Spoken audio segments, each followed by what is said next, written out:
প্রিয় শিক্ষার্থীরা, তোমরা যারা ক্যালকুলেটর দিয়ে সাইন কস টেন অথবা কসেক সেক অথবা কটের মান বের করতে প্রবলেম হয়, আজকের এই ভিডিওটি দেখার পর তোমাদের প্রবলেম হবে না বলে আমি আশা করছি। আমি তোমাদেরকে স্পেশালি FX100 MS দিয়ে করে দেখাচ্ছি, যেন এই ক্যালকুলেটর দিয়ে শিখলে তোমরা যে কোনো ক্যালকুলেটর দিয়ে বের করতে পারো। অনেক ক্যালকুলেটর আছে, যেমন 991 ES প্লাস দিয়ে যদি শেখাতাম তাহলে তোমাদের হয়তোবা অন্য অন্য ক্যালকুলেটরের প্রবলেম হতো, কিন্তু আজকে আমি এনেছি 100 MS, যেন তোমাদের আর কোনো প্রবলেম না থাকে। তাহলে চলো শুরু করি। আমি প্রথমে তোমাদের সাইন কস এবং টেন থেকে একটি করে মান বের করে দেখাই। তবে সাইন কস টেনের মান বের করা খুবই ইজি। খেয়াল করে দেখো কিভাবে। যেমন সাইন 60 ডিগ্রি প্রথমে লিখলাম। লেখার পর আমাদের এই যে ইকুয়াল বাটনে ক্লিক করতে হবে। ইকুয়াল বাটনে ক্লিক করার পর দেখবা অনেক সময় ভালো মান আসে, আবার অনেক সময় হিবিজিবি মান আসে।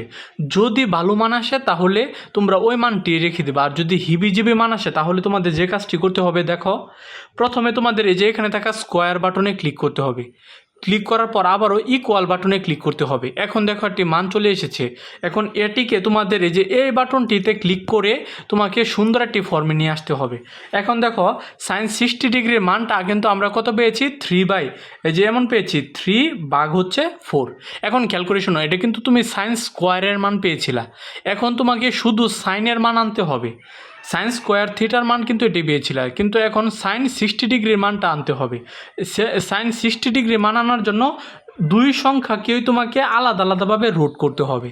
তাহলে দেখো √3 এর মান √3 রেখে দিলাম, আর √4 এর মানকে আমি জানি 2 লিখতে পারি। তাহলে সাইন 60 ডিগ্রি মানে হচ্ছে √3/2। এই যে দেখো এখানে সাইন 60 ডিগ্রি মানে হচ্ছে √3/2। আশা করি তোমরা বুঝতে পেরেছ। এখন মনে করো আমি কস 90 ডিগ্রির মান বের করতে চাই, তাহলে একটু খেয়াল করে দেখো। এই যে কস, এই যে 90 ডিগ্রি দিলাম, তারপর আমরা ইকুয়াল বাটনে ক্লিক করলাম। দেখো এখানে কিন্তু 0 চলে এসেছে।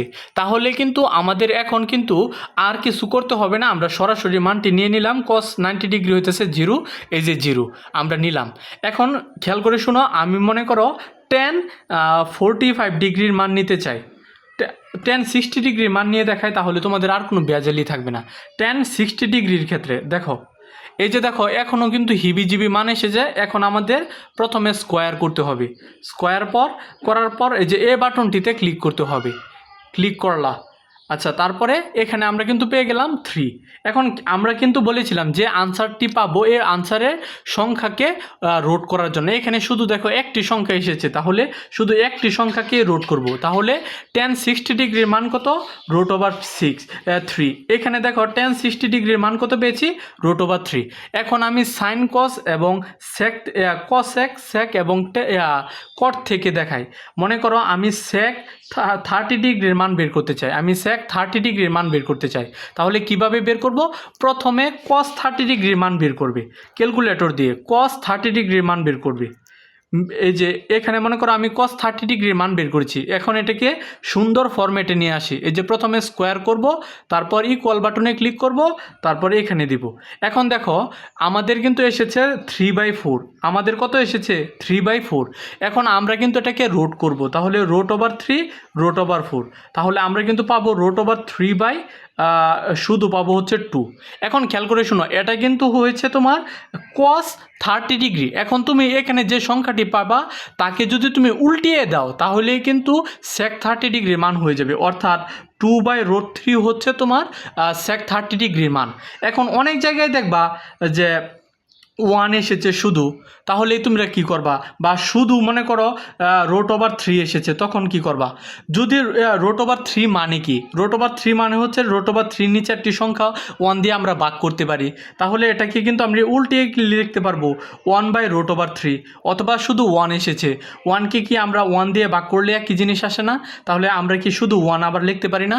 আশা করি তোমরা সকলে বুঝতে পেরেছ আজকের এই বিষয়টি।